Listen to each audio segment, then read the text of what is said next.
2025 수능 대비 9월 모의평가 문제 같이 보도록 하겠습니다. 모의평가 문제는 예전 6월이나 이전 모의고사에 비해서 그렇게 막 쉬운 편은 아니었어요. 아니기는 했습니다만 문제를 푸는 과정에 있어서의 어떤 좀 까다로움 이런 것들이 좀 있었고, 그래도 답을 찾는 데에 어렵지는 않았다. 그런데 이런 느낌이라면 수능에서도 충분히 이렇게 까다롭게 우리가 문제를 풀어야만 하는 상황이 나올 수가 있으니 좀 주의를 해줘야 될 것 같다. 이런 느낌으로 보셔야 될 것 같습니다. 전반적으로 꼼꼼하게 잘 봐야만 실수를 안 할 수 있는 그런 상황이었던 것 같아요.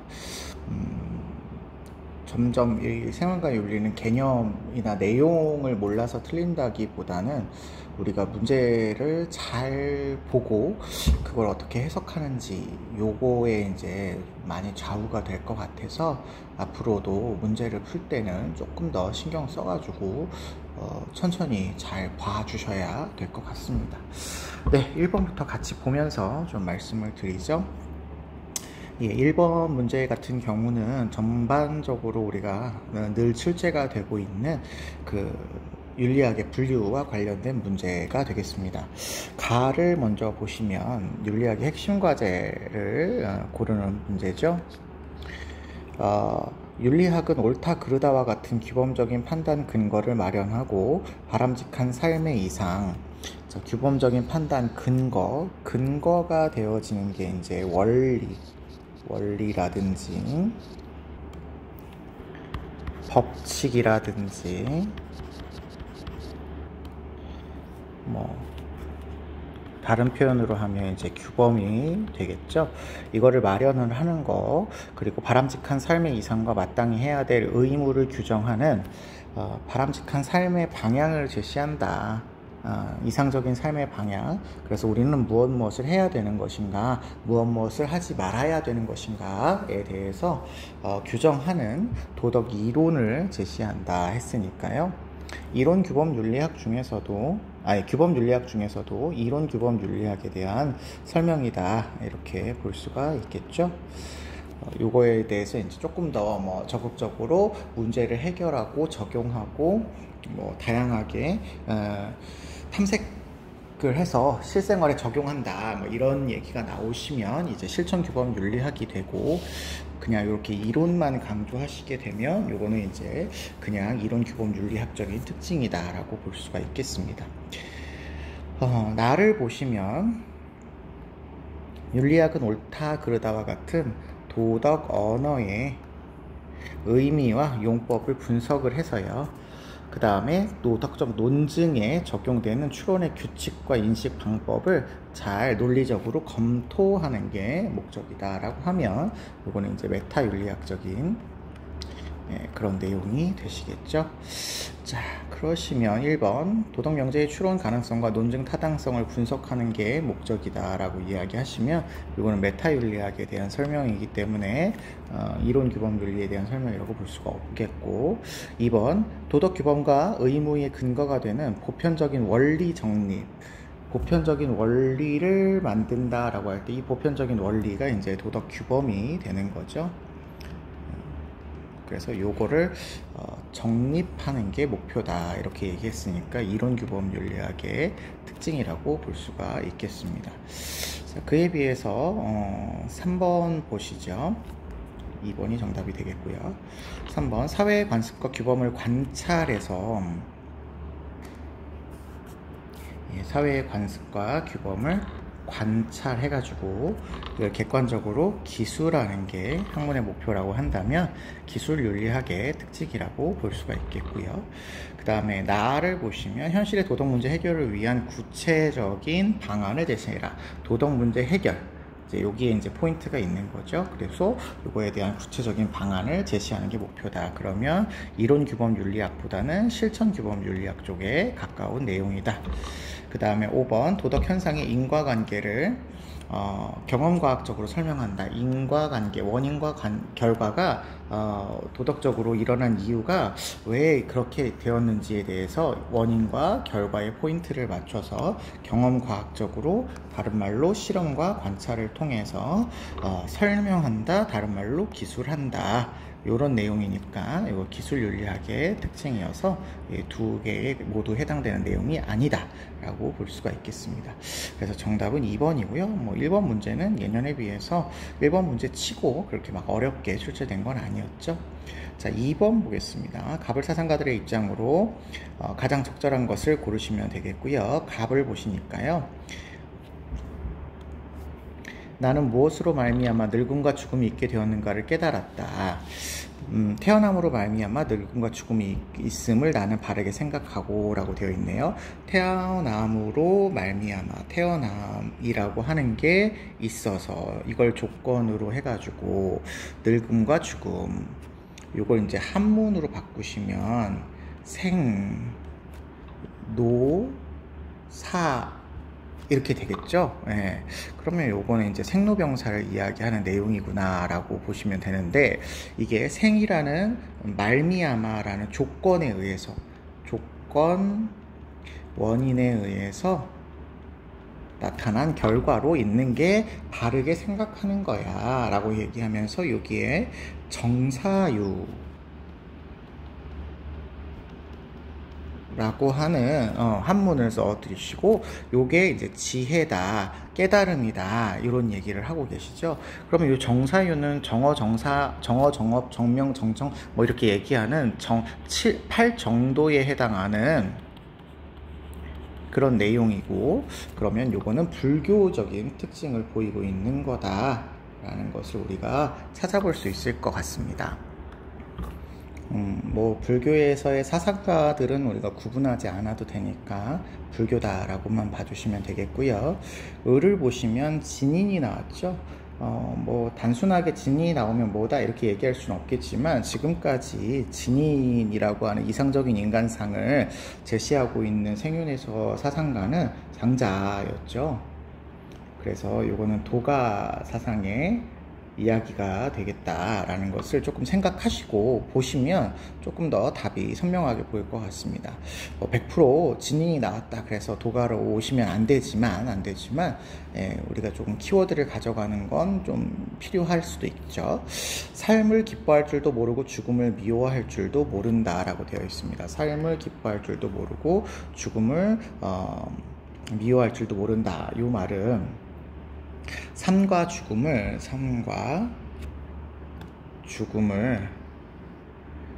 차별하지 않겠다 라고 하는 거니까 이제 유교는 아닌 거고요. 태어남도 피하지 않고 죽음을 거역하지도 않아요. 자연스러운 현상이다. 우리가 이제 거역할 수 없는 그런 내용인 거죠. 무심히 자연을 따라가고, 그래서 자연을 이렇게 따라가고, 무심히 자연을 따라올 뿐이다 라고 해서 모든 것들이 이제 자연에 대한 그런 내용이다 라고 생각하시면 되실 것 같아서, 도가의 얘기가 맞구나 라고 찾아볼 수 있을 것 같습니다. 자, 보시겠습니다. 1번. 삶과 죽음의 순환인 윤회. 자, 불교에서는 삶과 죽음이 순환을 해요. 순환을 하는데 누구에게서 순환하냐면 중생에게서 순환을 하죠. 깨달음을 얻지 못한 중생이 순환을 하게 되는데, 그 순환하는 과정을 우리는 윤회라고 부릅니다. 그래서 여기까지는 괜찮은데, 인간에게만 적용된다 했는데 인간에게만 적용되는 게 아니죠. 우리 뭐 쉽게 생각하면 인간으로 태어날 수도 있고 다른 동물로도 태어날 수 있으니까요. 인간에게만 적용된다 이렇게 볼 수 없고요. 이거는 잘못된 표현이다 라고 보시면 되겠습니다. 2번을 보시면 삶과 죽음의 영원한 반복은 연기법의 지배를 받지 않는다 이렇게 되어 있는데요. 자, 삶과 죽음이 영원히 반복한다라는 건 깨달음을 얻지 못하고 계속 윤회한다라는 거고요. 이 윤회한다라는 거는 연기법의 지배에 벗어나지 않고 있는 거죠. 이 윤회에서 벗어나는 것도 연기에 따른 것이고요. 윤회에서 벗어나지 못해서 이렇게 삶과 죽음이 순환하는 것도 연기에 의한 거다. 이렇게 생각하시면 되시겠어요. 그래서 이거는 잘못된 설명이 되겠습니다. 3번, 삶과 죽음은 기로 연결되어 있을 뿐 순환하지 않는다라고 되어 있는데요. 예, 삶과 죽음은 기의 순환 과정이다라고 보는 게 도가의 입장이죠. 그래서 요거 장자 선생님의 설명으로는 맞지 않는다. 이렇게 보시면 되겠고, 4번, 도의 관점에서 도는 이제 자연의 관점인 거죠. 자연의 관점에서 보면 삶과 죽음의 변화 원리는 삶과 죽음은 계속 변화합니다. 봄, 여름, 가을, 겨울, 낮밤의 순환 이런 것처럼.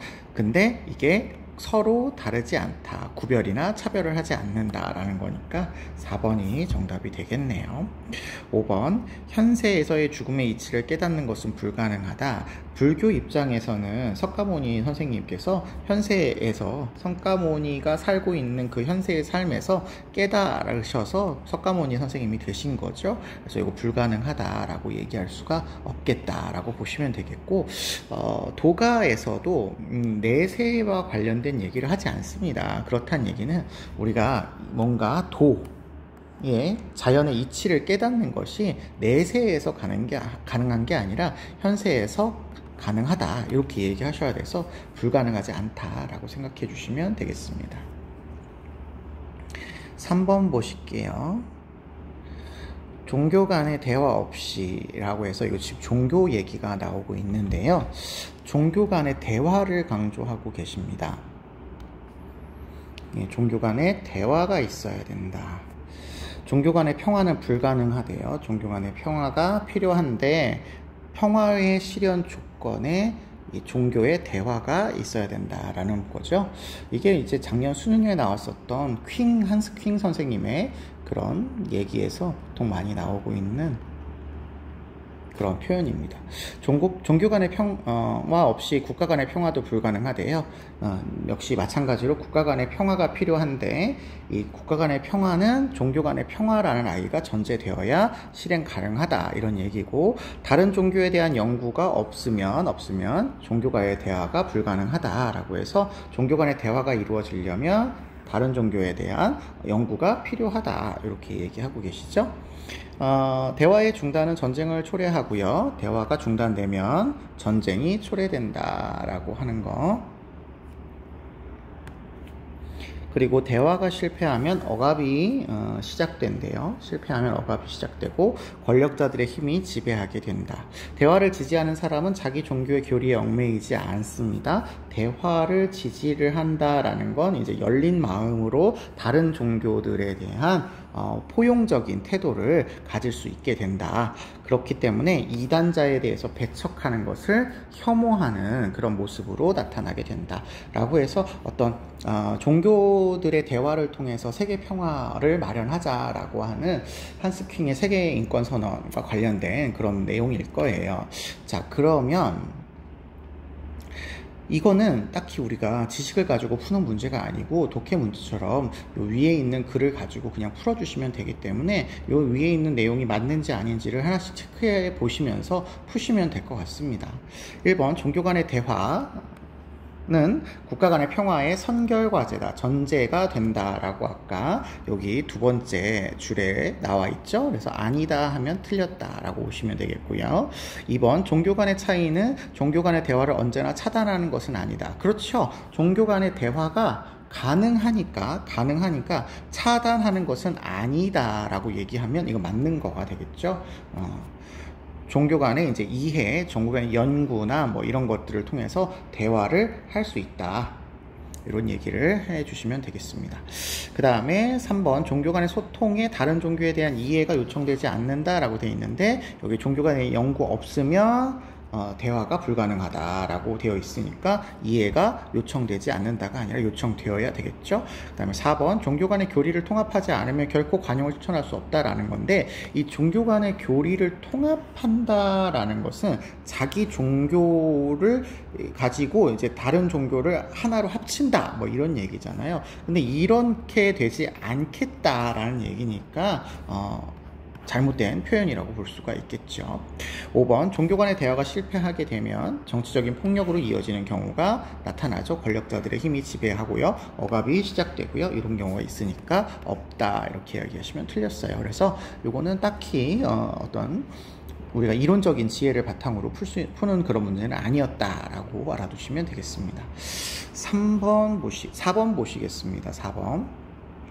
다음 토론의 핵심 쟁점. 자, 토론 문제가 나왔네요. 최신을 유행을 반영하여 빠르게 옷을 제작하고 유통하는 소비 양식인 패스트 패션. 패스트 패션과 관련된 소비 문제인 것 같습니다.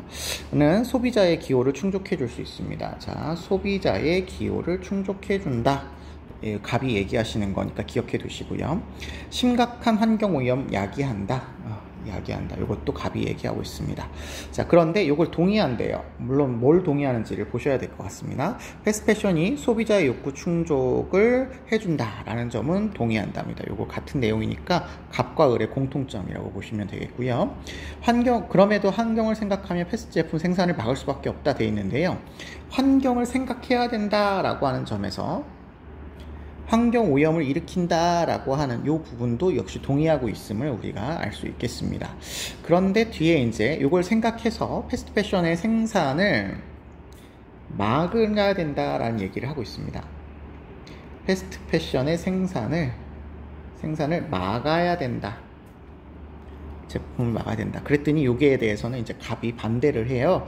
갑이 반대를 하시면서 패스트 패션 기업에 환경 부담금을 부과하는 정도의 규제는 필요한데, 환경 부담금 부과의 규제는 꼭 필요한데 제품 생산까지 막는 것은 소비자의 선택권을 침해하는 것이니까 과도한 규제다 이렇게 얘기를 해요. 근거가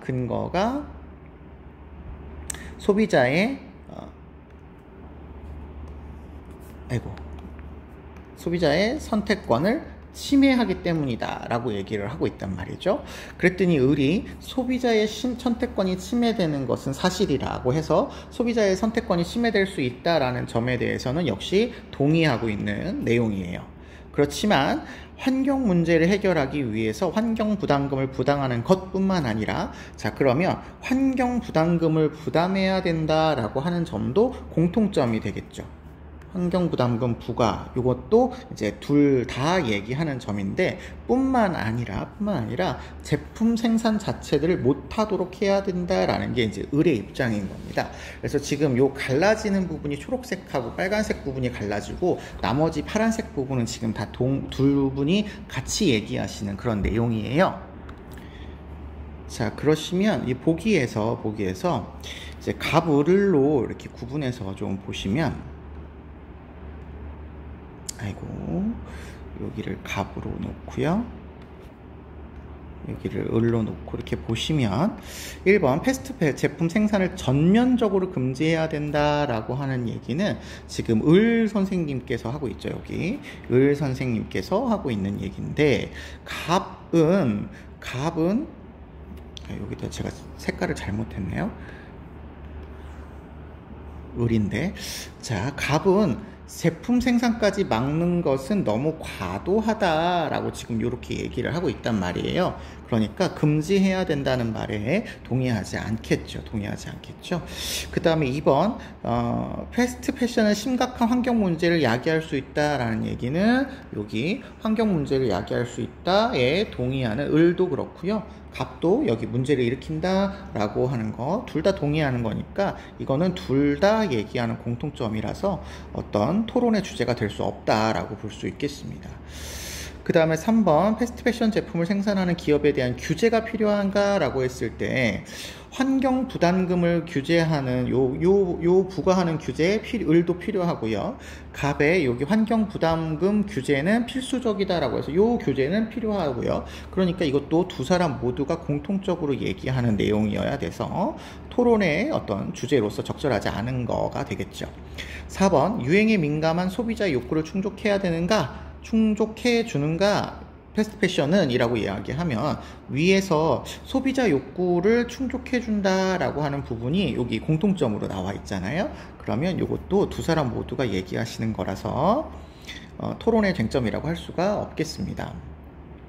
5번 패스트 제품 생산을 막는 것은 소비자의 선택권을 침해하는 거냐? 여기 선택권 침해 역시 두 사람 모두가 얘기하는 내용이에요. 그래서 이 의견이 갈라지지 않습니다. 그래서 딱 정확하게 의견이 갈라질 수 있는 부분은 1번 생산에 대해서 전면적인 금지를 해야 되느냐 아니면 환경 부담금 부과 정도만 하면 되느냐 이 부분에서 토론의 주제가 결정된다라고 보시면 되시겠습니다. 네, 그래서 정답은 1번이라고 찾아주시면 되겠고요. 5번 보겠습니다. 5번을 보시면요. 인류는 그동안 많은 동물 실험을 자행했대요. 이거 좀 동물 실험 관련된 문제가 될 것 같네요. 동물 실험 관련된 문제다. 오랜만에 동물 실험 문제가 나온 것 같습니다. 자행하면서 이를 인간 복지 증진이라는 명목으로 합리해 왔습니다. 이런 얘기를 하는 거니까 이제 동물 실험이 인간의 복지 증진이라는 거에 합리화되어 온 부분에 비판을 하시려고 하는 것 같죠.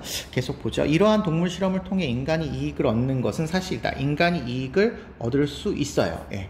요거는 사실로서 이제 드러난 거다. 사실이다. 그러나 어떤 동물 실험이든지 궁극적으로는 정의에 어긋나는 일이다. 정의에 어긋난다. 그러니까 어쨌든 동물 실험은 정의에 어긋난다라는 얘기를 하고 있는 거죠. 그럼 그 뒤에 근거가 나오겠네요. 도덕적으로 허용될 수 없다라고 아예 여기 못 박아서 설명을 하고 있습니다. 우리 환경윤리 단원에서 동물을 수단으로 대하는 경우를 그냥 딱 반대했다라고 얘기할 수 있는 사람은 레건이죠. 이 레건 선생님의 글과 조금 가까운 얘기를 하고 있다라는 것을 우리가 찾아볼 수 있을 것 같아요. 계속 보죠. 인간 생체 실험이 권리를 부당하게 침해하는 것처럼 인간의 권리를 부당하게 침해하는 게 인간 생체 실험인 것처럼 동물 실험도 동물의 권리를 부당하게 침해한다라고 해서 동물 권리가 인간의 권리와 동등하다. 이런 얘기를 하고 계십니다. 동물 권리와 관련된 얘기 하시는 거죠. 인간과 마찬가지로 동물도 다른 존재의 복지를 위한 단순한 도구로 이용되지 않을 권리. 우리가 보통 이런 거를 내재적 가치, 본래적 가치 이렇게 표현을 하니까요. 레건 선생님의 글과 일치하는 그런 내용이겠구나라고 생각해 주셔도 좋을 것 같습니다. 자, 그러면 1번 동물 실험은 인간의 이익에 기여하지 못함으로 폐지되어야 된다라고 보는데 일단 폐지는 맞지만 그 근거가 인간의 이익 실현에 기여하지 못함으로라는 이런 근거가 들어가지 않죠. 네, 그래서 이거는 잘못된 답이다라고 볼 수가 있겠고요. 2번 동물 실험은 그 효과를 입증하는 경험적 근거로 확립해야 된다. 효과가 있기는 하지만 이것 때문에 합리화될 수 있지 않죠. 도덕적으로 허용할 수 없다라고 되어 있으니까요. 합리화되어 왔다. 합리화해 왔다. 이런 얘기지 합리화되어야 된다는 얘기는 아닌 거죠. 3번 동물의 고통을 최소화할 수 있는 동물 실험은 정의에 부합한다 되어 있는데요. 아까 위에서 봤듯이 동물 실험은 어떤 것이든지 궁극적으로 정의에 어긋나기 때문에 도덕적으로 허용할 수 없다. 이런 얘기니까 정의에 부합하지 않겠습니다. 그 다음에 4번 동물 실험이 도덕적으로 부당함을 주장할 수 있는 근거는 없다? 아니죠. 근거가 여기 있었죠. 동물의 권리를 부당하게 이용하는 거, 단순하게 도구로 이용되지 않은 권리가 동물에게 있다라는 게 근거가 되시겠죠. 이거 틀렸고요. 5번 동물 실험과 인간 생체 실험을 금지해야 되는 근거 둘 다 똑같이 권리적 측면에서 부당하기 때문이다 라고 얘기를 하니까 동일하다라고 얘기할 수 있어서 정답은 5번이 되시겠네요. 그래서 이게 지금 동물 실험과 관련된 내용이기는 한데요. 뭐 그렇게 어렵게 나오는 것도 아니고, 이거 사실 레건이라는 학자를 딱 우리가 지정할 수 있는 사람도 아니기 때문에 이거를 우리가 레건의 사상가 입장에서 푸는 문제도 아니었고, 그저 제시문을 통해서 확인할 수 있는 그런 문제였다라고 봐서 페이지의 경우에 지금 전반적으로 문제가 우리에게 조금 쉽게 다가갈 수 있는 그런 문제로 출제가 된 것 같습니다. 6번을 같이 보시겠습니다. 가불 사상가들 중 적어도 한 사람이 긍정의 진술로 적절한 것만을 보기에서 있는 대로 고른 것은 되겠네요. 자, 갑을 먼저 보시면 인간은 생명 공동체의 한 구성원에 지나지 않는다. 뭐 평등한 구성원에 지나지 않는다. 한 구성원에 지나지 않는다. 비슷한 얘기인데요. 요 밑에 글에서 대지윤리는 인간의 역할을 생명 공동체의 정복자에서 평범한 구성원으로 변화시켰다. 요 얘기가 나오고 있어서 이게 한 구성원이 결국은 평등한 구성원이다. 이런 얘기인데, 요 지금 문장은 사실은 이 밑줄 친 부분만 보면 테일러도 동의할 수 있는 표현이고 레오폴드도 동의할 수 있는 표현이 될 수도 있어요. 생명 공동체라는 범위가 들어가도 테일러가 얘기할 수 있다라고 알아두시면 좋겠는데, 지금 여기는 대지윤리라고 나왔기 때문에 요렇게 얘기를 하려면 대지윤리 사상가여야 한다라고 해서 레오폴드 선생님이 되시겠구나, 이렇게 오시면 되겠습니다. 자, 그에 비해서 을을 보시면 인간은 생명이 있는 피조물을 폭력적으로 다루어서는 안 되는데, 뭐 이 문장 너무 많이 보셨죠? 그것은 인간 자기 자신에 대한 의무와 배치되기 때문이다 라고 해서 인간 중심주의구나. 그리고 이렇게 얘기하는 대표적인 사상가는 칸트구나 라는 거 우리 다 알고 있는 거죠. 자, 그러면 한 사람이 적어도 긍정의 진술을 할 내용을 고르시는 거거든요. 그래서 칸트랑 레오폴드를 비교해서 보시면, 기억, 인간은 토지를 단지 자원으로만 이용해서는 안 되느냐라고 보고 있어요. 꼼꼼하게 보셔야 됩니다. 토지라고 하는 건 이제 대지가 되겠고 무생물이 되겠죠. 무생물 를 포함한 뭐 지구라고 보셔도 되겠고요. 단지 자원으로 이용할 수 있어요. 이게 레오폴드 입장에서는요, 경제적인 가치, 좀 두꺼운 것 같네요. 경제적인 가치 관점에서 대지를 바라볼 수도 있고, 심미적인, 윤리적인 이런 관점에서 바라볼 수 있기 때문에 토지를 경제적인 차원에서 자원으로 바라보는 거 가능합니다. 이용할 수 있어요. 그런데 이거로만 이용하는 것은 문제다라고 보고 있죠. 이렇게 세 가지 관점을 모두 가져야 되기 때문에, 그래서 이렇게 되면 안 된다라고 얘기하시는 레오폴드 입장에서는 이게 맞는 선지가 되겠습니다. 자, 이게 한 사람이라도 긍정의 대답을 할 진술이면 맞는 거니까 기억은 일단 맞아야 되고요. 칸트 입장에서 보시면 인간은 토지를 단지 자원으로만 이용해도 문제가 없어요. 인간 중심이기 때문에. 다만 단지 자원으로 이용할 때 그게 이제 인간에게 어떤 도덕성 개발에 문제가 있다 그러면 그거를 함부로 대하지 말아야 되는 거지, 이용 자체에 제한을 두지는 않습니다. 함부로 뭐 여기 위에 있는 표현 그대로 이야기하면 폭력적으로 대하면 안 되는 것이지 이용 자체를 하면 안 되는 건 아닌 거죠. 그래서 된다, 이렇게 보시면 되겠습니다. 니은 갈게요. 생명이 없는 존재의 파괴가 도덕적으로 정당한 경우는 없다라고 되어 있는데, 생명이 없는 존재는 무생물이죠. 무생물입니다. 무생물을 파괴하는 게 도덕적으로 정당한 경우를 이야기할 때 레오폴드 입장에서는 생태계의 안전성, 온전성, 아름다움을 강조하시는 분이잖아요. 그렇다고 본다면 개별 생명체의 존속보다 개별 생명이 없는 아이라고 했으니까 개별적인 존재들의 어떤 존속보다 전체 생태계가 훨씬 더 중요하기 때문에 전체 생태계를 위해서 개별적인 존재들을 희생하는 게 가능하지요. 그래서 요거는 틀렸다. 레오폴드가 아니다. 이렇게 얘기를 해야 되겠고요. 칸트 입장에서는 당연히 인간 중심주의니까요. 인간이 아닌 생명이 없는 존재를 파괴하는 거, 폭력적으로 대우하는 거 아니기 때문에 파괴하는 것, 일단 정당한 경우가 없지는 않죠. 폭력적으로 대하거나 뭐 잔혹하게 대하거나 이러지 않으면 할 수 있는 거니까 칸트가 가능하다 이렇게 오셔야 돼서 X라고 찾아주시면 되겠고요. 그 다음에 디귿 보시면 자연에 속하면서 권리를 가질 수 있는 개별 존재가 있다.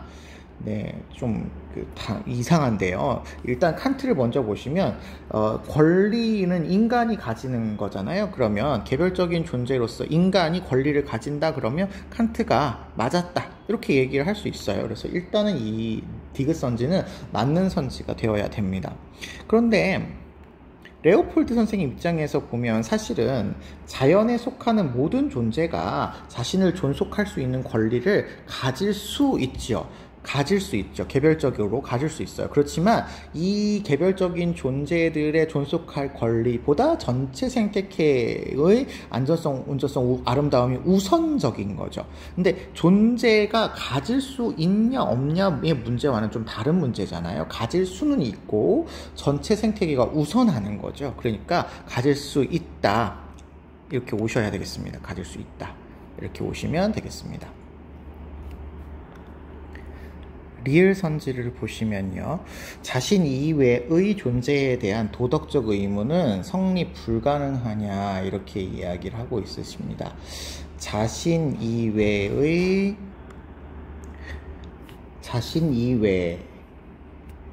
존재에 대한 도덕적 의무.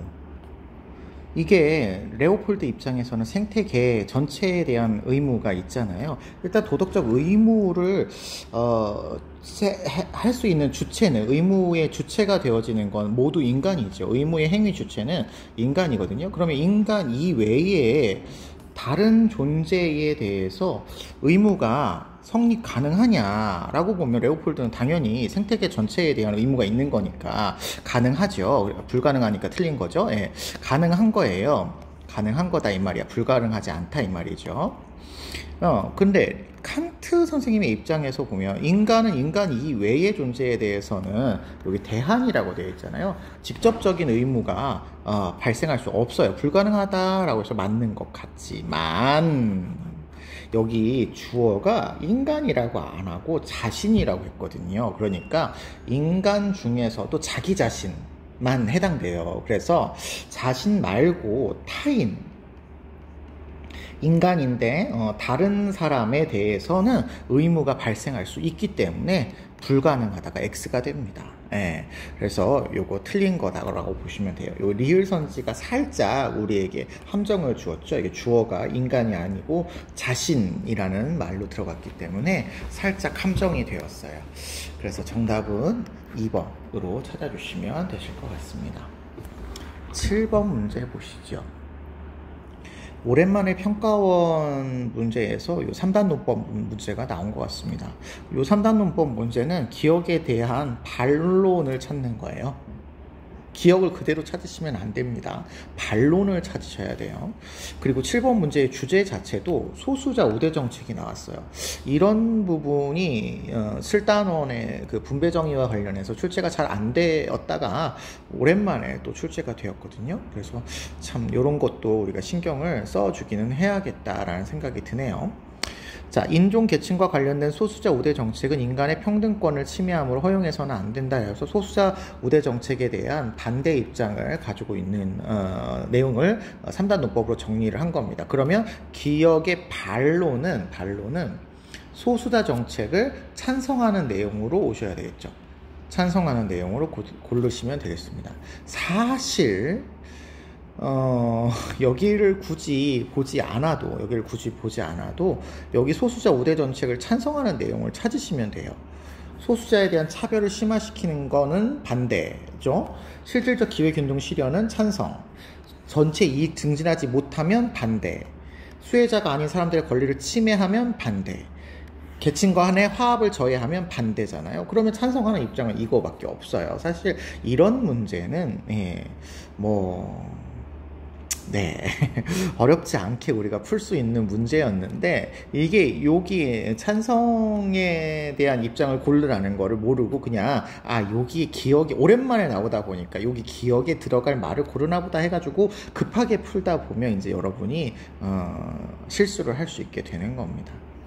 네, 그런 것만 주의하시면 사실은 그렇게 어렵게 나오는 아이는 아니죠. 자, 여기가 뒤로 가는 거 아시죠?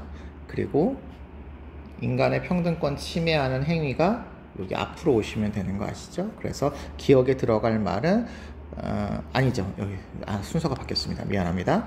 여기가 뒤로 가면 되고 그리고 여기가 앞으로 가면 돼서 소수자 우대 정책을 허용하는 것은 인간의 평등권을 침해하는 행위다. 이 말이 기억에 들어가면 되는 거니까 인간의 평등권을 침해하지 않는다. 즉 소수자 우대 정책을 찬성한다 라는 말이 오시면 되는 거예요. 그래서 정답은 2번으로 금방 찾아볼 수 있겠습니다. 자, 8번 보겠습니다. 다음을 주장한 사상가 입장으로 적절한 것은 입니다. 새로운 명법은, 자, 이 말 자체가 나왔다면 우리는 딱 누군지 금방 떠올릴 수 있을 것 같아요. 새로운 윤리학이라는 요나스 선생님의 문제구나 라는 거 우리 알 수 있죠. 계속 보시면 너의 행위의 효과가 지상에서 진정한 인간의 삶과 지속하도록, 인간의 삶의 지속과 조화되도록 인간의 삶이 유지될 수 있도록 뭔가 사용해라, 이런 얘기죠. 또 다음과 같대요. 미래 인간의 불가침성을 너의 의욕의 동반 대상으로서 현재의 선택에 포함해라. 그리고 다음과 같이 수술할 수 있답니다. 지상에서 인류의 무한한 존속을 가능케 하는 조건을 위협하지 말아라. 이렇게 뭔가 고정적인 명령의 형태로 진행되기 때문에 이걸 우리가 생태학적 정언 명령,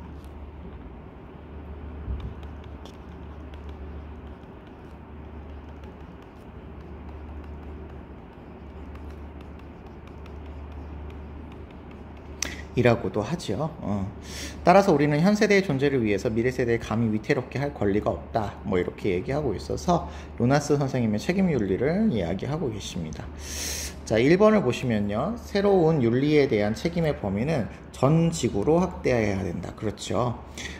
새로운 윤리에 대해서 이렇게 뭔가 책임을 져야 된다라고 하는 거는 이제 단순하게 지구적 현 세대의 문제만이 아니라 전 지구적인 문제로 우리가 확대해서 그 존재들까지도 우리가 모두 내지적 가치나 권리를 가지고 있다라는 것을 인정해줘야 된다라는 게 요나스 선생님의 입장이죠. 그래서 1번이 정답이 되겠고요. 2번, 미래 세대에 대한 현 세대의 책임은 총체적이다. 맞아요. 총체적입니다. 전 지구적이고 총체적이에요. 그런데 호혜적은 아니죠. 일방적인 책임이죠. 현 세대가 일방적으로 져야만 하는 책임입니다. 일방적인 책임이지 호혜적인 책임이 아니에요. 이거는 요나스 나올 때마다 자주 물어보는 거니까 잊어버리면 안 되죠. 3번 보시면요. 발생하지 않는 사태의 미래인 거죠. 미래는 윤리적 고려와 예측의 대상이 아니죠. 미래 세대를 고려하니까 고려해야 되겠죠. 고려해야 됩니다. 예측해야 되고 그에 대한 책임을 져야 되겠죠. 네, 4번 보시면 책임 윤리는 행위해야 될 것에 대해서 행위해야 할 것, 당위적인 것이죠. 에 대해서 책임져야 되는 것을 요청하지 않는다가 아니라 요청하는 거죠. 책임 능력이 있는 존재에게 책임지어야 하는 의무를 부과하는 게 책임 윤리다. 이렇게 보셔야 되겠고요. 5번, 행위의 결과에 대한 공포, 그렇죠. 공포의 발견수를 얘기하시니까요. 는 현 세대의 책임 의식을 약화시키면 윤리적인 기준이 될 수가 없죠. 강화시킨다. 느낀다 이렇게 얘기하셔서 공포에 대한 뭐 부정적인 결과에 대한 어떤 부분을 관심을 두고 있는 게 요나스다 이렇게 보셔야 되겠습니다. 정답은 1번 되시겠습니다. 9번 보실게요. 다음 사상가들의 입장으로 적절한 것만을 보기 위해서 있는 대로 고른 것은 되겠습니다. 갑을 보시니까요. 만인에 대한 만인의 전쟁 상태가 나왔네요. 너무 우리 많이 알고 있는 거죠. 홉스 선생님이 되시겠습니다. 홉스. 이렇게 얘기하시는 건 홉스다. 에서는 그 어떤 것도 부당한 것이 될 수가 없어요. 리바이어던이 없는 곳에서는 정의, 법과 정의 그리고 소유도 존재하지 않기 때문에 그렇다. 요거 중요하죠. 소유가 존재하지 않는다라고 하는 거 개별적인 소유가 존재하지 않는다라는 말로 이해하셔야 됩니다. 사적 소유권이 없다.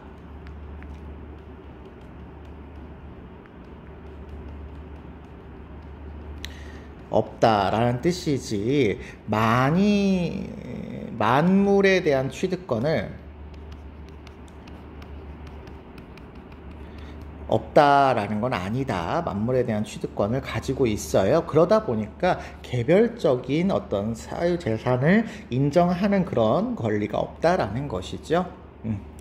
자, 그 다음에 을을 보시면요. 공동체를 결성하고 스스로 정부의 지배하에 두고자 하는 가장 주된 목적은 스스로 정부의 지배하에 두고자 하는 목적은 그들의 소유의 보존이다라고 해서 이분이 이제 로크잖아요. 로크인데 로크의 경우에는 이 개별적인 소유권이 사적 소유권이 국가가 만들어지기 이전부터 존재를 해서 그 공동체, 국가라고 하는 공동체의 주된 목적이 그 소유권을 보장하는 거다. 이런 얘기를 하고 있는 겁니다. 그래서 자연 상태에서는 이를 위해서 충분한 뭔가 공통의 권력이 존재하지 않고 있기 때문에 어쩔 수 없이 정부의 지배하에 들어가게 되면서 이런 문제를 해결하려고 한다라는 얘기가 되겠습니다. 자, 그래서 로크와 홉스 문제를 비교하는 게 나왔습니다. 기억보죠. 홉스는 절대 권력, 주권자, 통치자가 지니고 있는 게 절대 권력이죠.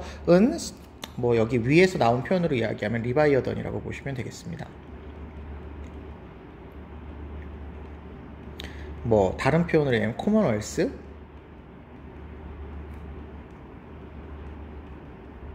뭐 이런 얘기도 다 같은 맥락이라고 보시면 되겠죠. 시민의 소유, 뭐 국가라고 보셔도 되죠. 국가. 시민의 소유를 보호해야 될 의무가 있냐라고 이야기하고 있으십니다. 일단 국가는 왜 만들었냐라고 할 때 개인의 자유와 권리를 보호하기 위한 거거든요.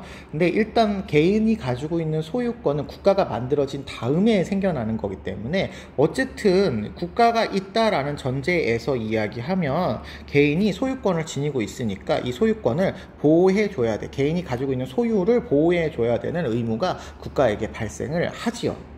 그래서 이게 맞는 답이 되는데요. 요거를 우리가 계속 요즘에 소유권과 관련해서 문제를 많이 물어보고 있거든요. 자연 상태에서는 개별적인 사유재산권을 가지고 있지 않지만 국가가 만들어진 이후에는 개별적인 사유재산권을 가질 수가 있게 되고 그것을 보호하는 게 국가의 의무다라고 이렇게 보셔야 되겠습니다. 니은. 홉스는 인간의 본성, 성악설 얘기하시죠? 성악설로 인해서 자연 상태는 전쟁 상태일 수밖에 없다라고 봅니다. 예, 맞죠? 서로 자기의 이기적인 어떤 욕망을 충족시키기 위해서 또 공통의 권력이 없는 상황이라면 서로 간의 갈등이 일어날 수밖에 없는 그런 상황이다라고 전제하고 있으십니다. 디귿 볼게요. 로크는 자연 상태의 인간은 자연법을 이해할 수 있는 능력이 없다 그러면 자연법을 따를 수가 없게 되는 거잖아요. 그런데 아시다시피 사회계약론자들은 자연법에 따라서 사회계약을 맺게 되거든요. 그래서 능력이 없다 이렇게 얘기하시면 틀리게 되고요. 이성적 능력을 바탕으로 자연권, 자연법을 다 지키고 있고 가지고 있다라고 생각하시면 좋겠습니다. 사회계약자 모두요. 리을요. 갑을 못 두고요. 자연 상태에서 인간은 자유에 대한 평등한 권리가 있다라고 이야기하고 있습니다.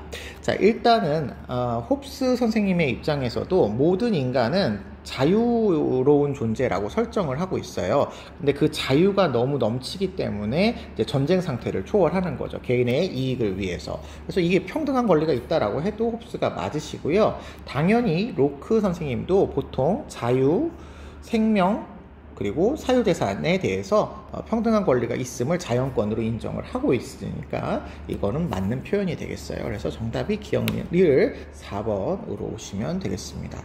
네, 자연상태와 관련된 보통 문제였었거든요. 그래서 사회계약과 관련해서 자연상태와 사회계약을 구분하는 문제는 계속해서 좀 난이도 높은 문제로 출제가 되고 있기 때문에 여러분들이 잘 기억을 해주셨다가 문제가 조금 나오더라도 조금 비틀어서 나오고 사고력을 요하는 문제가 있다 하더라도 여러분이 적용해서 잘 풀 수 있도록 해 주셔야 되겠습니다. 10번 문제를 보죠. 가의 갑을 사상가들의 입장을 나의 그림으로 탐구하고자 할 때 A에서 C에 들어갈 질문만을 보기 위해서 그런 것입니다. 정의의 원칙은 공정한 최초의 상황에서, 공정한 최초의 상황은 우리가 다 아시다시피 원초적인 입장이죠. 그래서 여기서 계약 당사자가 합의하는 원칙이다 라고 했으니까 이거는 원초적인 입장을 설정하는 롤스 선생님이 되시겠다. 우연한 사실들에 대한 관한 지식을 배제한 조건, 이게 이제 원초적 상황에 무지의 배의를 쓴 상태가 되겠죠. 그래서 합의, 계약을 맺은 원칙이 정의롭다라고 얘기하고 계세요. 그래서 롤스의 입장이다라고 일단은 찾아주시고, 을을 보시면 소유권리론 얘기하네요. 소유권리론 얘기하시면 노직이죠, 노직. 생윤에서 소유권리론 노직 선생님이 대표적이죠. 취득 이전 그리고 교정 과정 을 주제로 삼게 되는 정의의 원칙을 제시하는데 그 국가의 역할인 거죠. 개인의 소유 권리 보호, 아까 로크식의 어떤 자유주의를 지향하죠. 요걸 하는 최소 국가만이 유일한 정당한 국가다 이렇게 얘기하고 있어서 노직이 되시겠습니다. 자, 기억부터 보시겠습니다. 기억. 공정한 절차를 거친다면 그 분배는 모두 정의롭냐? 자, 분배 정의의 원칙은 절차냐, 공정한 절차냐 라고 이야기할 때 롤스도 동의하고 노직도 동의하죠. 둘 다 공정한 절차의 마련이 결과의 정의를 보장하고 있죠. 니은 롤스만 보시면 됩니다. 원초적인 입장에서 당사자들의 합의, 계약은 합의를 하는 것은 왜 합의를 하냐? 호혜적인 사회를 지향하기 때문이야. 호혜적이다. 이거 롤스식의 표현으로 이야기하면 상호 이익을 위한 이란 뜻이고요. 그렇기 때문에 사회를 협동체 이렇게 보고 있으시죠. 그래서 롤스의 입장에서 이게 맞는 선지가 되겠습니다. 그 다음에 C, 디귿입니다. 최소 국가는 노직이죠. 시민들의 권리를 차별적으로 보호한다. 자, 요거는 좀 주의해 주셔요. 물론 재산이 이제 결과가 다르기 때문에 차별적이다라고 얘기할 수 있겠지만 원칙적으로 모든 사람이 가지고 있는 권리를 동등하게 보장하는 거지 차별적으로 보장하게 되면 그거는 자유에 대한 어떤 정당한 그런 권리를 보장하는 내용이 아니에요. 그래서 위에 나와 있는 것처럼 개인의 소유 권리를 보호함에 있어서 차별적인 보호 아니다. 차별적인 보호 아니다. 이게 너무 당연한 얘기인데 틀렸다라고 보시면 되겠고요. 리을 취득 원칙과 이전의 원칙을 충족했습니다. 충족했어요. 그러면 그 소유는 모두 정의로운가? 자, 여러분 그 세 번째 원칙이라고 하는 요 교정의 원칙은요. 취득과 이전 과정에서 부정의가 발생했을 때의 원칙이에요. 그러니까 여기에서 취득과 이전 양도 과정에서 문제가 없었다면 모두 정의로운 거예요. 그래서 세 번째 부정의에 대한 교정의 원칙은 필요하지 않으니까요. 네. 리을은 맞는 선지가 되겠죠. 그래서 정답을 찾아주시면 니은과 리을이 되시면 될 것 같습니다. 4번이 정답이 되겠네요. 분배정의 관련해서 문제가 예년에 비해서 뭐 이렇게 어렵게 출제된 건 아니기 때문에 여러분이 아마 다 맞추셨을 것 같고요. 11번 보겠습니다. 다음 사상가의 관점에서 문제 상황 속에 A에게 제시할 조언으로 가장 적절한 것은 입니다. 행위의 옳고 그름은 그 행위로 인해서 산출되는 쾌락과 고통의 양에 따라서 평가가 되어야 된답니다. 쾌락에는 질적인 차이가 없어요. 그러면 벤담이 되겠네요. 네. 자, 그러면 문제 상황 보시겠습니다. 한 지역에서 재해로 인해서 다수의 사상자가 발생하고 있습니다. 긴급히 투입된 구조대원 A는 한정된 장비를 가지고 어떤 사람을 우선적으로 구조해야 될지 고민하고 있답니다. 벤담의 입장을 고르시면 되죠. 1번, 질적으로 우월한 쾌락을 산출하는, 질적으로 우월한 쾌락이라는 질적 구분을 벤담 선생님 사용하지 않습니다. 틀렸고요. 2번, 신체의 고통은 양적으로 계산될 수 없지 않으니까 최대다수 최대 행복이라는 공리주의를 주장을 하셔야겠죠. 3번, 구조를 통해서 발생하는 이익과 손해의 총량을 계산해라. 그렇죠. 총량, 최대 다수, 최대 행복을 계산해야 되겠습니다. 4번, 구조의 의무는 결과와 무관한 최대 다수, 최대 행복이라는 결과를 중시하죠. 결과와 무관하지 않다라고 보셔야 되겠고요. 정언명령도 아니죠. 정언명령이 아니라 결과를 산출할 수 있으면 해라 라는 원칙이 되시기 때문에 틀렸다. 5번, 모든 상황에 적용되는 보편적인 도덕 원리, 최대다수 최대 행복이라는 도덕 원리가 있지요. 그래서 틀렸다. 정답은 3번이다 라고 찾아주시면 되겠습니다. 12번 보시겠습니다. 다음을 주장한 사상가 입장으로 적절한 것만을 보기 위해서 고른 것은 되시죠. 시민들의 기본적 자유가 침해가 되면 시민 불복종으로서 어떤 문제에 반대를 하신답니다. 그러면 그때 기본적 자유는 침해되지 않게 되니까 더 확고해질 거예요. 그러면 시민 불복종의 목적은 기본적인 자유를 더 확고하게 하는 것이다. 그렇게 얘기를 할 수 있겠죠. 이거 다른 말로 자유로운 체계를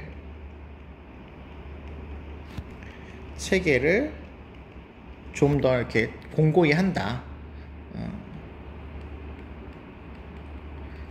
잘 확립하기 위해서 시민 불복종이 일어나는 거다 이렇게 얘기를 하시면 되실 것 같습니다.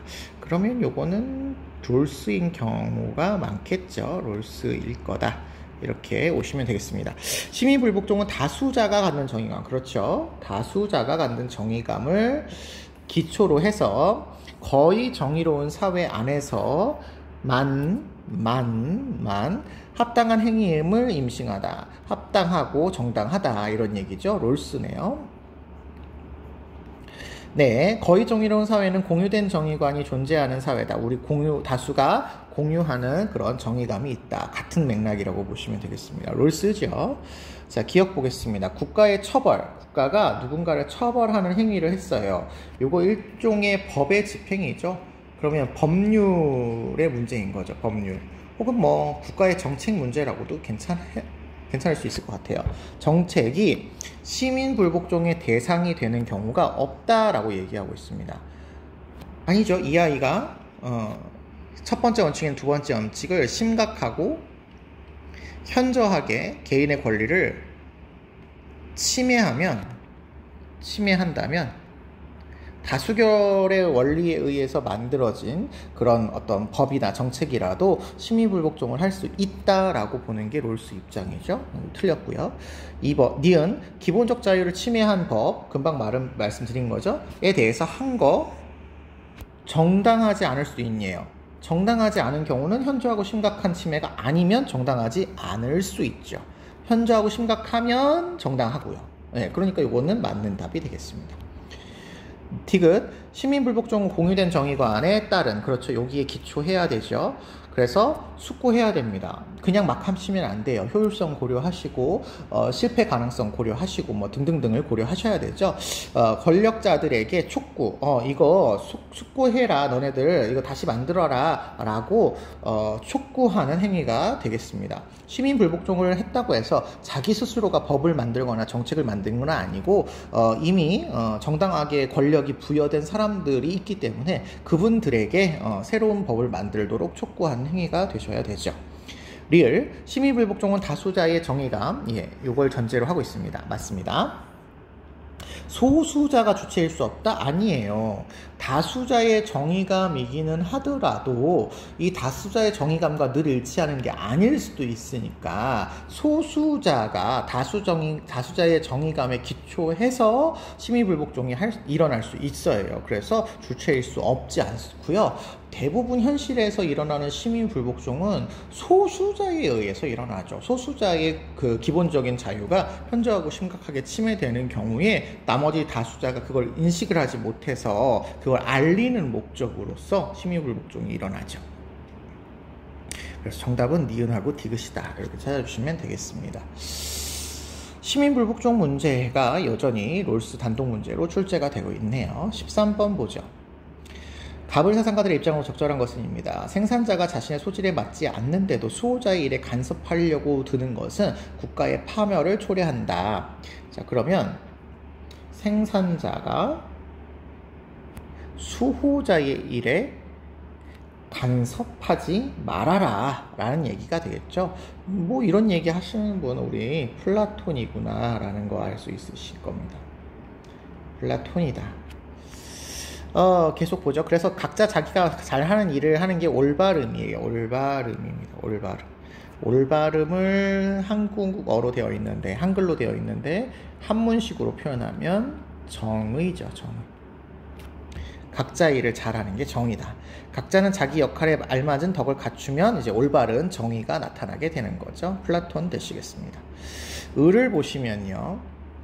현명한 군주는 백성의 생업, 우리가 보통 이걸 항산으로 해석하시면 되죠. 항산을 마련해 주어야 할 의무가 군주에게 있는 거죠. 그래서 부모 공양과 처자식을 부양을 하는데 부족함이 없게 해, 풍년에 배부르고 흉년에 죽음을 명쾌해. 그러면 그 연후에 백성이 선하게 도덕적으로 이끌어 나갈 수 있도록 된다. 요거 항심이죠. 항심이 중요한데 이걸 마련하기 위해서는 항산이 먼저 전제가 되어야 된다. 요 얘기하시는 맹자 선생님의 입장이 되시겠습니다. 자, 그러면 1번부터 보실게요. 시민사회 지위의 배정을 국가가 관여해서는 안 되느냐라고 되어 있는데요.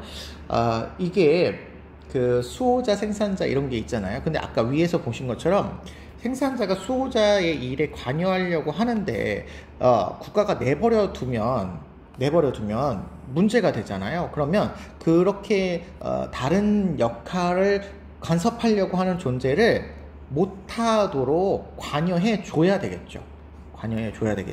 그럼 요거는 틀렸다라고 보시면 되겠습니다. 그 다음에 2번, 생산자와 수호자는 서로 간섭하지 말아야 돼요. 그렇죠. 간섭하지 말아야 됩니다. 자급자족해야 된다라는 얘기는 이거는 좀 이상하죠. 생산자가 통치할 수 없잖아요. 수호자가 생산하지 않잖아요. 근데 어떻게 자급자족을 해? 이거 틀린 거죠. 국가 안에서 자급자족이 이루어진다 이렇게 얘기하시는 게 아리스토텔레스적으로 맞는 얘기인데, 이거는 각 계층이 서로 각 계층별로 자급자족한다라는 얘기니까 이건 틀린 표현이 되시겠습니다. 이 논리적인 맥락을 잘 찾으셔야 돼요. 3번, 맹자는 다스림의 근본은 의로움, 도덕성이죠. 보다 이로움, 경제적인 이익에 두어야 된다는데 근본은 도덕성이죠. 더 중요한 건 도덕성이죠. 틀렸고요. 4번, 경제적 안정, 항산은 백성의 도덕적 인격 수용, 항심의 조건, 필요한 조건이죠. 필수적인 조건이죠. 4번이 정답이 되겠습니다. 5번 통치자와 피치자의 합의에 따라 역할 교환 가능하냐? 일단 두 사람 모두 역할 교환 불가능하고요. 통치자의 합의 상관없습니다. 역할 교환이 불가능하다. 이렇게 오셔야 되시겠습니다. 정해져 있는 역할이 있다. 이런 얘기가 되시겠죠? 네, 정답은 4번 되겠고요. 14번 보겠습니다. 정보윤리 관련된 내용이네요. 뉴미디어, 신문 칼럼에서 강조하는 내용으로 적절한 것은입니다. 뉴미디어가 확산되면서, 새로운 미디어죠. 확산되면서 누구나 쉽게 정보를 소비하고 동시에 생산할 수 있게 되었습니다. 쉽게 소비하고 생산한다. 이 과정에서 1인 미디어가 등장하게 되었고 다수의 구독자를 확보한 전문 운영자도 나타나게 되었습니다. 이에 따라 참신하고 다채로운 소재와 유형의 정보들이 생산되었지만 한편으로는 선정적이거나 타인의 사생활을 침해하는 정보들을 급증하고 있습니다. 요즘 많이 문제가 되고 있죠. 일부에서는 이런 문제를 강력한 법적 처벌을 통해서 해결할 것을 주장하지만 법적 처벌만 강조하다 보면 자칫 표현의 자유가 억압될 수 있어서 법적 제재도 실효성이 없는 건 아니지만 매체 이용자들이 정보를 정확하게 검증하고 합리적으로 판단하는 이러한 판단이 좀 더 중요한 게 아닌가 이렇게 얘기를 하고 있습니다. 그럼 1번 매체 이용자들이 전문적으로 정보를 비판적으로 평가해야 된다. 이게 맞는 답이죠. 요 얘기가 지금 요거니까요. 그 다음에 2번 전문 운영자들의 등장으로 유해 정보가 감소하고 있다? 아니죠. 이런 문제가 심각하게 많이 나타나고 있는 거죠. 그 다음에 3번 뉴미디어 확산은 창작물의 다양성 증진에 기여하지 못한다? 아니죠. 여기 어디 있더라? 여기 있네요. 다양하게 생산된다라는 말이 이제 세 번째 줄에 나오고 있죠.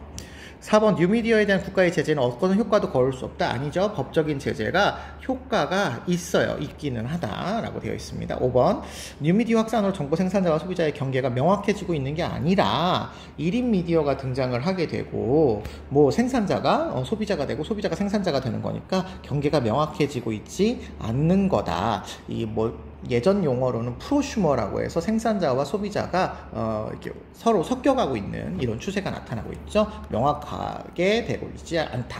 이렇게 보시면 되겠습니다. 그래서 정답이 1번인데요. 이런 정보 문제 같은 경우도 어떤 사상가의 이론을 물어보는 문제가 아니기 때문에 제시문 통해서 문제를 해결해 주시면 될 것 같습니다. 15번 보시죠. 가의 갑을 사상의 입장을 나의 그림으로 표현할 때 A에서 C에 해당하는 적절한 지술만을 보기 위해서 고른 것은 입니다. 갑을 보시니까 사형은 주권과 법의 원천이 되는 권능으로부터 나온 것이 아니랍니다. 주권과 법의 원천이 되는 권능에서 나오지 않는 거랍니다. 나오지 않는 거래요. 사형을 좋아하지 않는 것 같죠? 종신노역형 얘기하시네요. 아, 그러면 이 사람은 베카리아 선생님이시구나. 베카리아 선생님은 우리가 사형의 집행에 대한 어떤 원천에 해당하는 이런 권력이 들어있지 않구나. 이렇게 얘기하셔야 되겠죠. 단지 한 범죄자만 있어도 지속적인 본보기를 제공할 수 있다라고 해서 지속적인 본보기를 제공할 수 있는 종신노역형이 훨씬 더 유용한 형벌이 되니까 사형은 좋지 않아 라고 얘기하고 계셔요. 그래서 베카리아다. 그에 비해서 을을 보시면요. 사법적 형벌은 결코 범죄자 자신이나 시민사회를 위해서 어떤 다른 선을 촉진하기 위한 한낱 수단이 아니다. 한낱 수단으로 가해지는 게 아니고 그 자체가 목적이어야 된다라고 얘기하시는 거니까 칸트 선생님이 되시겠죠. 응보주의적 관점을 이야기하시고 있으십니다. 칸트가 되겠습니다. 자, 그러면 보기를 보겠습니다. 기억. 사형은 공포를 유발하는 효과가 없음으로 폐지되어야 된다. 자, 베카리아 선생님은 효과가 없다라기보다는 일단 사형에 대한 권리를 국가가 소유하지 않고 있고 효과적인 측면에서 이야기하자면 종신노역형에 비해서 효과가 떨어진다 이렇게 얘기하셔야죠. 그래서 폐지는 폐지지만 그 근거가 잘못됐다라고 해서 베카리아 선생님이 동의할 말이 안 되시고요. 칸트는 효과에 대한 고려 없이 사형이라고 하는 거는 살인을 저지른 사람에게 공포를 유발하는 어떤 목적을 가지지 않고 당연히 집행돼야 되는 응보적인 정의라고 보고 있어요. 그래서 폐지되어야 된다 이런 말도 동의하지 않아요. 그래서 두 사람 모두 다 동의할 수 있는 표현이 아니죠. 니은 형벌을 응당한 비례의 원리를 준수해서 부과되어야 된다. 저기 응당한이라는 말이 나와서 헷갈리겠지만요. 비례의 원리인데 이게 마땅함이라는 거예요. 그러니까 비례의 원리가 주요한 포인트가 되고요. 잘못된 비례가 아니라는 거죠. 정해져 있는 그런 비례에 의해서 부과되어야 된다라고 하는 얘기는 누가 얘기해도 어떤 사상가가 얘기해도 다 맞는 표현이죠. 다만 칸트는 이제 그 비례가 죄와 처벌의 동등성을 기초로 하고 있고 나머지 사상가들은 비례는 비례인데 처벌이 조금 더 강하다든지 이런 차이가 있기는 있는 거죠.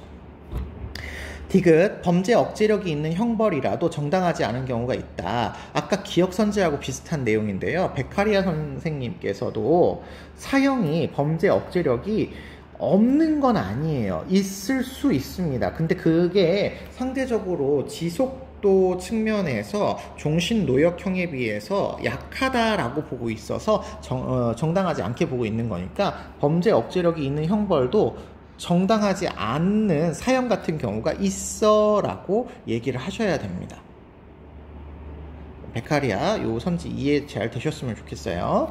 없어서가 아니에요. 있기는 있지만 좀 더 나은 어떤 처벌의 효과가 있는 아이가 있다면 대체해야 된다 이렇게 보고 있는 겁니다. 칸트 선생님의 경우는 범죄 억제력은 중요하지 않아요. 범죄 억제력이 있어도 되고 없어도 되고 이렇습니다.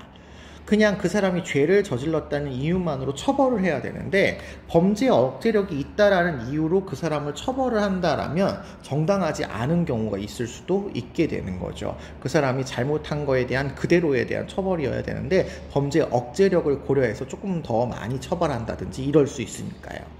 네, 그래서 디귿은 옳지 않은 경우가 있다라고 보시면 되겠고요. 리을, 형벌은 오직 범죄자의 인격 교화가 목적인 정언명령이다 라고 얘기하는데 베카리아 선생님 인격 교화가 들어갈 수는 있겠지만 이게 오직 아니죠. 오직 아니고 그걸 바라보는 일반 시민에 대한 범죄 예방을 목적으로도 할 수가 있습니다. 그래서 오직이 아니고요. 칸트는 범죄 예방이라고 하는 요 자체가 목적이 될 수가 없어요. 그래서 두 사람 모두가 틀리는 거고요. 여기 정언 명령도 베카리아는 동의하지 않죠. 그래서 두 사람 모두 틀리는 거다 이렇게 오시면 정답은 니은하고 디귿으로 찾아주시면 되시겠습니다. 네, 사형 문제가 예전에 비해서 많이 어렵게 출제된 거는 아니었던 것 같아요. 16번 갑을 사상가들의 입장으로 적절한 것만을 보기에서 골라라 되어 있습니다. 갑을 먼저 보시면 사람이 되어서 인하지 못하면 예를 지킨들 무엇 하겠느냐라고 해서 예를 지켜야 되긴 하지만 그 마음 바탕에 인이라는 마음이 있어야 된다 를 이야기하시는 거예요. 마음 바탕에 인이 있지 않으면 이게 사람이 아닌 듯한 이런 얘기를 하시죠. 사람이 되어서 인하지 못하면 음악을 하는데 무엇이 있겠으며 얘는 사치스럽기보다 검소한 것이 낫다 이렇게 얘기를 하고 있어서 요 유교적 관점이구나. 근데 이게 순전은 아니겠네 이런 느낌을 가지면 되실 것 같습니다. 이 글은 사실은 공자 선생님의 글이기는 한데요. 우리가 순자가 아닌 유교다 정도까지만 알고 있으셔도 문제 푸는 데는 지장이 없을 것 같습니다. 을 보시면 나라에는 작고 백성이 적다라고 하는 소국감이 나오죠. 그러면 노자의 사상이구나 찾아볼 수 있겠습니다. 이들은 음식을 달게 먹고 옷은 꾸밈없이 입으며 이게 여러분 음식을 달게 먹는다라는 말이 달달한 음식을 먹는다는 말은 아니라는 걸 좀 이해해 주세요. 달달하게 먹는다라는 말이 아니라 단 마음으로 먹는다, 감사하게 먹는다, 이런 말입니다.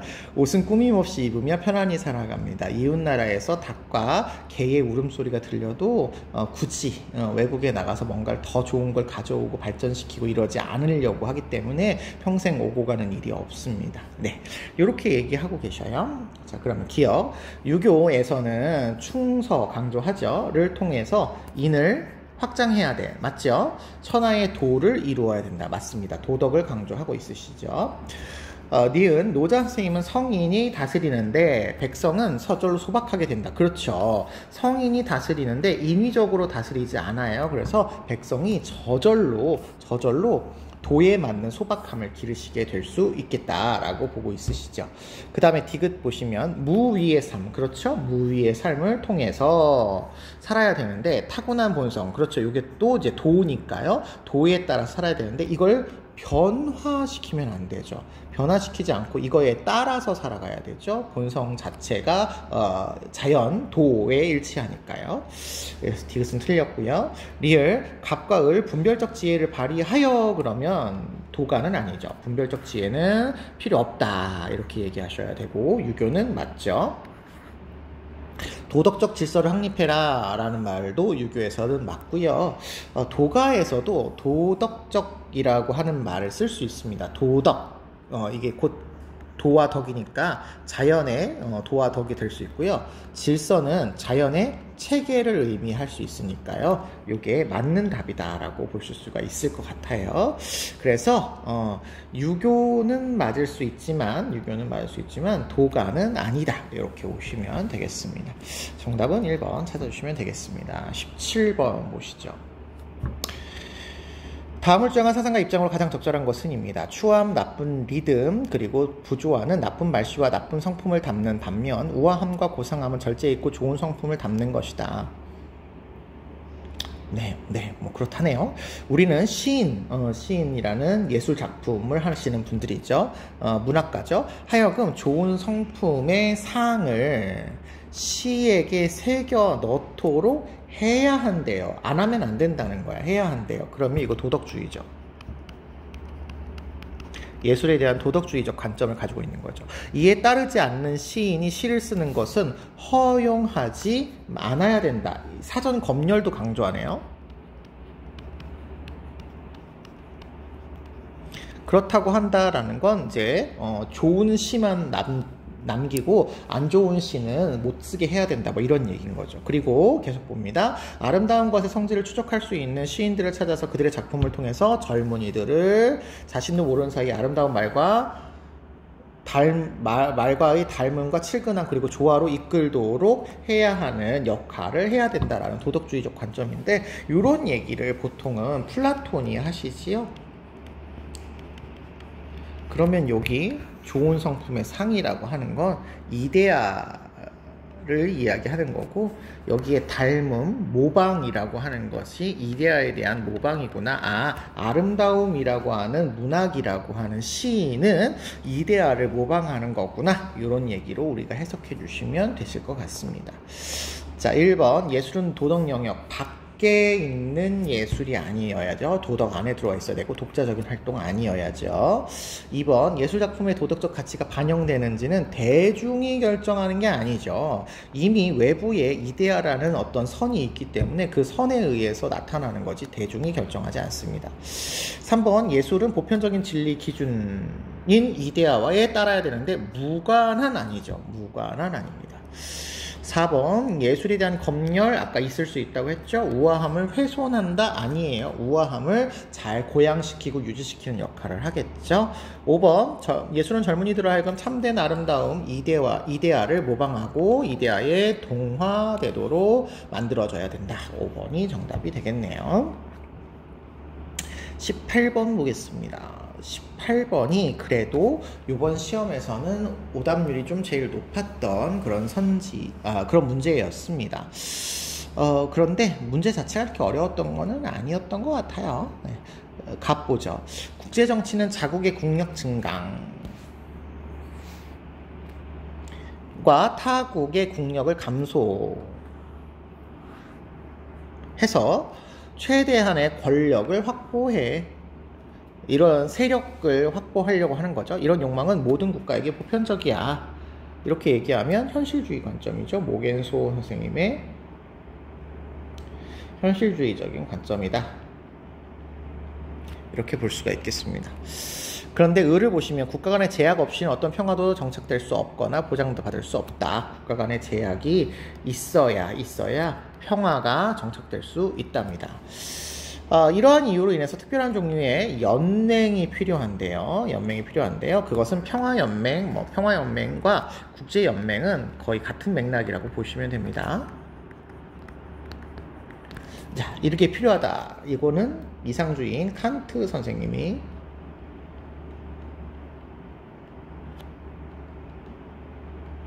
표현하시는 그런 내용이죠.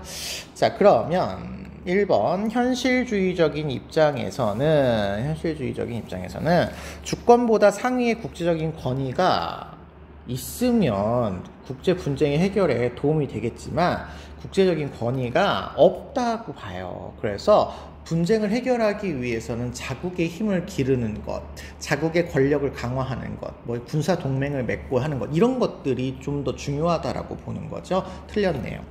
2번 모든 국가의 궁극적인 목적은 세력 균형의 보편적 실현이다. 모든 국가의 궁극적인 목적은 자기네 나라가 잘 사는 겁니다. 자국의 이익 증진, 자국의 보존, 이게 목적이지 세력 균형은 자국의 이익에 도움이 되기 때문에 필요한 거예요. 자국의 이익에 도움이 되기 때문에. 이래서 궁극적인 목적이라고 얘기할 수는 없습니다.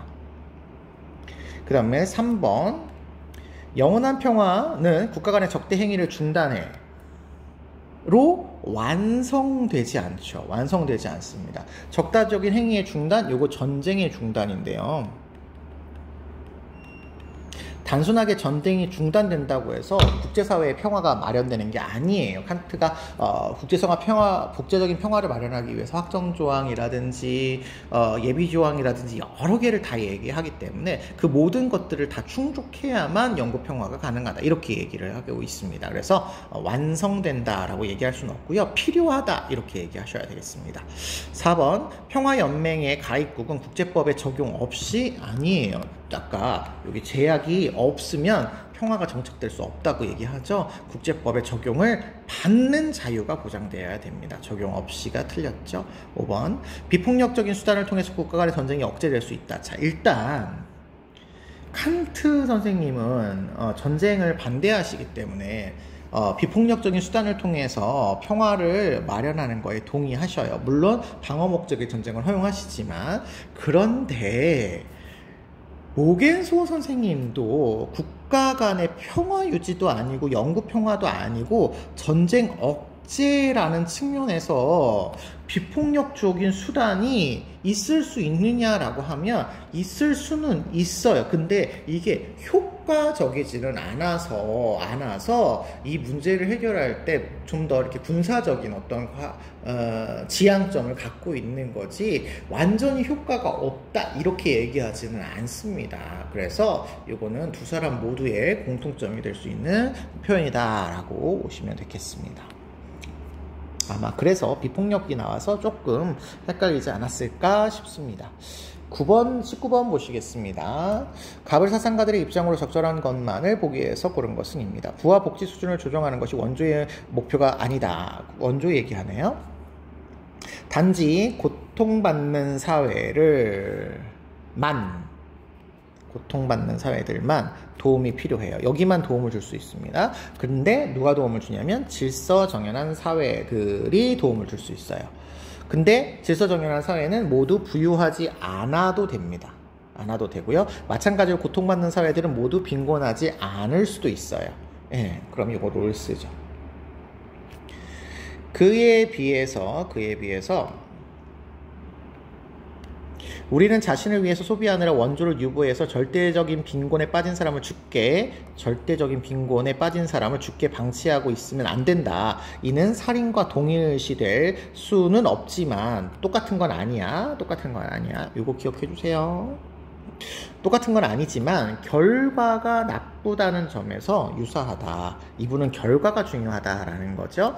그래서 윤리는 모든 사람들의 이익에 대한 동등성을 고려해야 된다. 이익평등 고려의 원칙. 요거에 따라서 적용되어야 된다라고 보는 거니까 싱어 선생님의 입장이 되시겠죠. 자, 기억 볼게요. 롤스는 정치 제도가 수립된 사회는 원조의 대상에 제어된다라고 보는데요. 정치 제도가 무엇냐가 중요하죠. 그냥 단순하게 정치 제도가 수립된 사회가 모두 제외된다 이렇게 얘기할 수는 없겠죠. 정치 제도가 뭐 독재냐 이 다른 거잖아요. 그래서 요거는 틀렸다라고 보시면 되시겠고요. 니은 국가 간의 부의 불평등은 그 자체로 도덕적인 악은 아니다. 그렇죠. 임의적인 사실일 뿐이지 도덕적으로 악은 아니죠. 악은 아닙니다. 니은 맞고요. 디귿 공리 증진을 의도하지 않은 원조가 정당화될 수 있느냐? 의도는 중요하지 않아요. 공리 증진이라는 결과가 중요하죠. 그래서 의도하지 않아도 공리를 증진할 수 있는 결과를 산출하는 원조라면 정당화될 수 있습니다. 의도와 무관하게요. 리을 빈곤한 국가에 대한 원조는 효과를 고려할 필요가 없다. 당연히 싱어는 결과를 고려하니까 효과에 대한 고려가 있으셔야 되겠고요. 갑에 해당하는 롤스도 효과가 지금 무슨 효과인지가 없어요. 빈곤 국가에 대한 원조라고 했고 효과라고 했는데 이 빈곤을 해결하기 위한 정치 문화적인 효과는 고려를 한다라고 보셔야 되기 때문에 갑도 동의하지 않을 말이다 이렇게 보셔야 돼서 정답은 3번 되시겠습니다. 요게 지금 오답률 2위의 문제였는데 아마 요 의도 때문에 그렇지 않았을까 싶어요. 마지막 20번 통일 문제입니다. 가의 입장에 비해서 나의 입장이 갖는 상대적인 특징을 그림의 기업 미음 중에서 골라라. 대북 지원은 한 민족으로서의 동포에 대한 당연한 의무다. 당연한 의무예요. 이게 당연하게 해야 됩니다. 대북 지원의 목적은 북한 주민들의 인권 개선에 기여를 하셔야 돼요. 분담 비용의 절감은 고려할 사항이 아니랍니다. 그런데 나를 보시니까 북한 주민의 인권 개선에 기여하는 목적이 아니래요. 이게 아니랍니다. 동포로서 가져야 될 의무도 아니랍니다. 이거 아니래요. 대북 지원은 분담 비용 절감 요게 중요하다라고 얘기하고 있으니까 서로 상반되는 입장이 딱 보이죠. 자, X축 보겠습니다. 대북 지원이 한민족으로서의 당위임을 강조하는 건 가죠. 그러면 나는 낮아야 된다 이렇게 보시면 되겠고요. 그 다음에 Y축 대북 지원을 통해서 분담 비용 절감 효과, 그렇죠? 비용 절감 효과를 강조하는 거는 나저다. 그래서 얘는 높으면 되겠고요. 화살표가 좀 이상하네요. 네. Z축을 보시면 대북 지원이 인도주의적인 동기에서 비롯되어야 되는 건 가가 강조하는 거니까 이거 낮아야 되겠죠. 그러면 Y축만 높은 걸 찾으면 되니까 5번이 정답이 되겠다. 이렇게 오시면 되시겠습니다. 네, 통일 문제는 저희가 원래 기존에 나오던 방식의 통일 비용, 통일 방법 이런 것들을 중심으로 한 문제가 출제가 될 거라서요. 너무 이렇게 고민을 많이 해두시는 것은 옳지 않은 것 같고요. 기본적인 얘기만 좀 알아두시면 되겠습니다. 자, 전반적으로 봤을 때 답을 찾는 데 있어서의 어려움은 상당히 까다롭거나 이렇지는 않았던 것 같아요. 작년에 어떤 수능과 관련된 기조가 발표가 되어서. 근데 이걸 문제를 품에 있어서 문항 자체를 꼼꼼하게 보지 않았을 때 한두 개씩 틀릴 가능성이 높아진다 라고 하는 것에 좀 문제가 있는 것 같습니다. 그래서 그런 부분들을 조금 더 수능에서는 신경 써서 풀어주시면 좋을 것 같아요. 네, 고생 많이 하셨고요. 궁금한 거는 수업 시간을 통해서 선생님한테 질문해 주시면 되겠습니다. 수고하셨습니다. 여기까지 볼게요.